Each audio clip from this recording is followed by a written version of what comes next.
We're here because free speech is under attack. We're here because people are being convinced that socialism works. We're here because people are being judged guilty until proven innocent. We are fighting back with facts. This is not a safe zone, so buckle up, Buttercup. This is the raw, naked truth.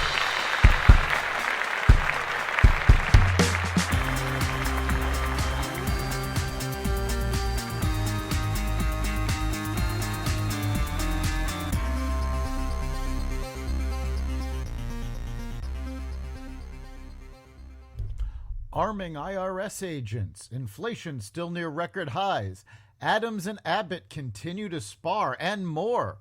Welcome to the Raw Naked Truth. I'm your host, Eric Lopkin, and here's the news from this week. After a federal judge gave the Justice Department a deadline to determine whether former President Trump supports or opposes unsealing the search warrant and property receipt used by the FBI to search his Mar-a-Lago home on Monday, the former president said he heartily supports the move.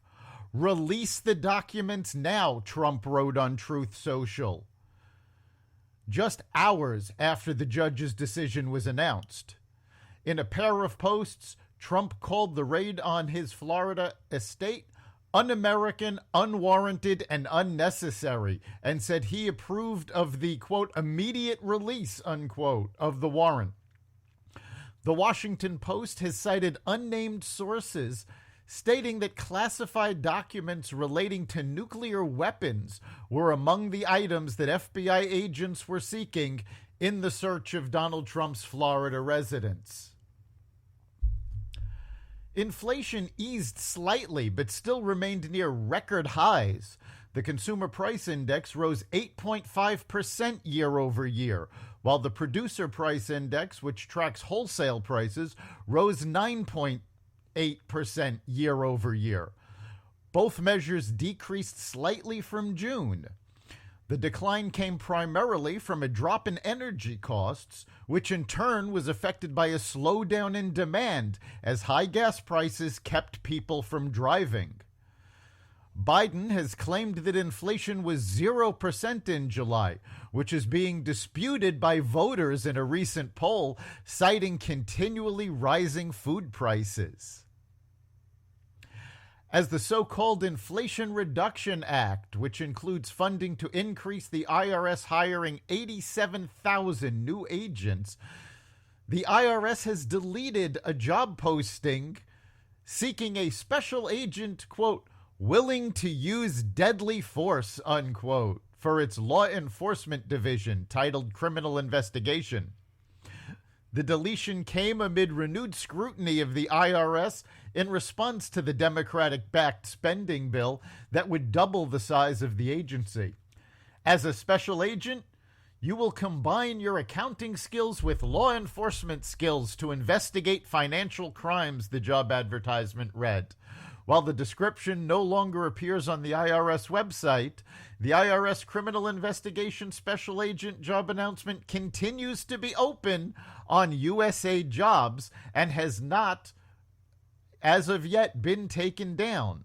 USA Jobs is where these positions are posted and where applicants are referred to in order to apply, according to an IRS spokesperson.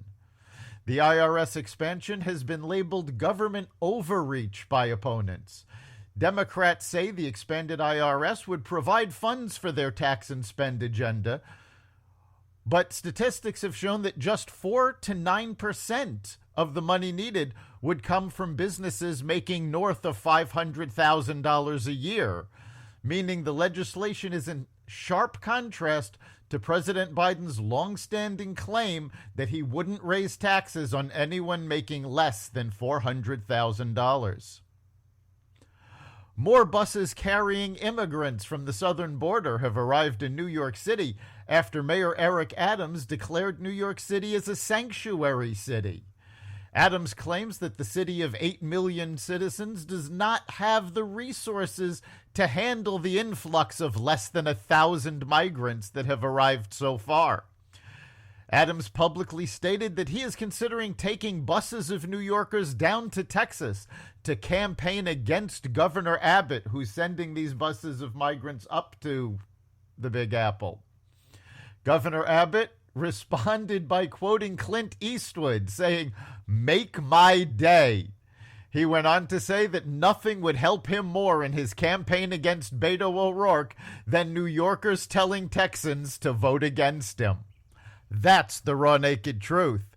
You can catch every episode of the Raw Naked Truth at xvadio.com/podcasts, the Apple Podcasts app, Google Podcasts, Spotify, iHeartRadio, Stitcher, Amazon Music, Audible, and any platform that respects freedom of speech. We'll see you next time.